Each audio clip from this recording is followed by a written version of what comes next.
In this video, I'm going to do a side-by-side comparison of the Novation Launchpad Mini Mark III against the Novation Launchpad Pro Mark III.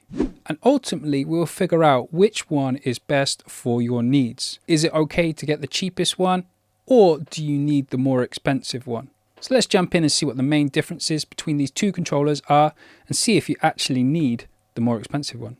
So if you don't already know what these two controllers are, they are grid-based controllers that can control programs such as Ableton Live or Logic's Live Loops. In this video today, we're going to be looking at it controlling Ableton Live. Essentially, you plug these controllers in and they show you the clips that are in Ableton Live session view. So if I go to session mode here and I go session mode there, you will see they relatively look the same and they match the color of the clips in Ableton Live. Now, if I press play on this clip here, it will play it in Ableton Live. If I press play it on here, it does the same. Now down the right hand side here, we have these scene play buttons. Press that, do that here.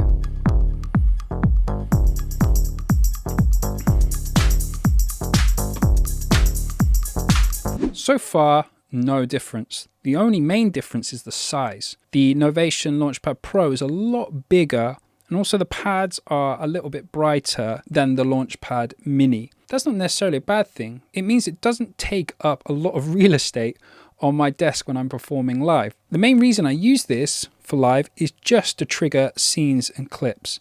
I don't use it to control any of the instruments within Ableton Live or any of my external hardware synthesizers. I just use it as basically a play button machine.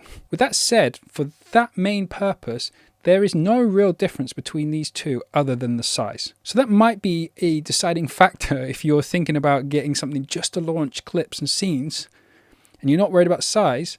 You could get this one. It's like £80. This one is around £230. You don't need all the extra features if you just want it to do that. Where these two controllers differ is when we get into note mode. So if I load up a piano here and then I go to keys, then I go to note mode on the Launchpad Pro, they still don't look too dissimilar. The main problem is this one is not velocity sensitive. So if I play a chord here, it sounds like I'm slamming my fingers down and each note is coming in at exactly the same velocity and it's quite hot. You can go and adjust this, I believe, but straight out the bat, that's not very usable. Now, if I do the same thing on here,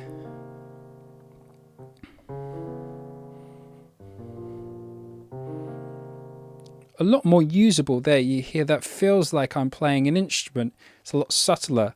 I can slam it down and get those hard velocities, but when you're playing an instrument such as the piano, you don't necessarily want those hard hitting velocities straight out the bat. It's the same for drum mode. So if I loaded up a drum rack here, one thing the Launchpad Pro does is it automatically switches between note mode and then the optimized drum mode. It doesn't do that on the Launchpad Mini. You have to select manually between drum and keys. So if I go to drums, again, hard hitting, hard velocities. Might be fine for some people, but if you're more into the finger drumming or you play a lot more expressively when you're sequencing drums, that's going to be a bit of a problem. Whereas if I come on here,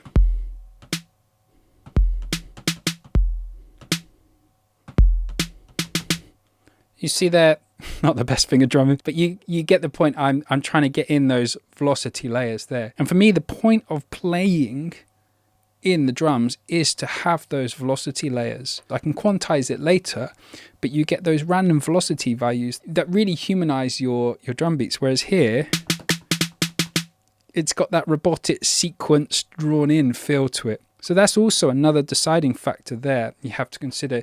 If you are thinking about playing the grid controller as an instrument, as well as launching clips and scenes, you're going to have to go with the Launchpad Pro. Not having those velocity values is really going to impact how this sounds as an instrument. The other deciding factor is all these extra buttons around the edge of the Launchpad Pro. These give you more control over Ableton Live away from the computer. So this lends itself really well to more of a production environment. I mean, it's Also great in a live performance. If you want to do live looping, you have access to fixed length, quantize, MIDI capture, and all these things that you have in Ableton Live, but you can do it remotely with the Novation Launchpad Pro. Now you do have some control over those things with the Launchpad Mini, but it's very limited. They both have the ability to create custom modes, so you can customize these pads with a web-based app, which is super easy to use. That's really cool, and that's a really good feature with this. So this can become its own custom MIDI controller, as well as being really good for session view. The other additional feature this boasts is it has a sequencer, which can sequence things in Ableton Live, or it can sequence your external synthesizers.